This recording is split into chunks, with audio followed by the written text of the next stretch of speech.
Hello friends, welcome back to my channel. ఇప్పుడు dalcha recipe process ఏంటో చూసేద్దాం రండి. మీకు నచ్చిన కూరగాయల్ని తరిగి ఉప్పు పసుపు వేసుకొని ఉడకబెట్టి పక్కన పెట్టేసుకోండి.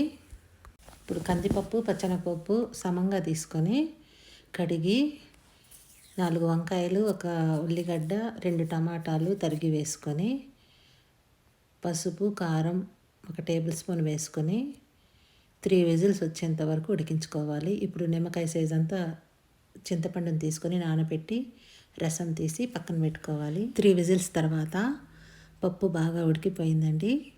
బ్లెండర్ సహాయంతో దాన్ని మెత్తగా మెదుపుకొని అందులో ఉప్పు వేసుకొని బాగా మెదుపుకోవాలి.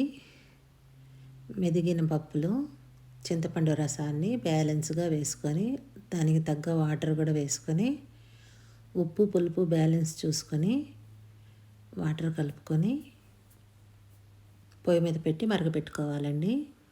ఇప్పుడు ఒక బాండీలో నూనె వేసుకొని ఆనియన్స్ గోల్డెన్ బ్రౌన్ వచ్చేంత వరకు వేయించుకొని అందులో 1 tablespoon ginger garlic paste, 1/2 tablespoon garam masala, కొత్తిమీర వేసుకొని పచ్చివాసన పోయేంత వరకు బాగా వేయించుకోవాలి.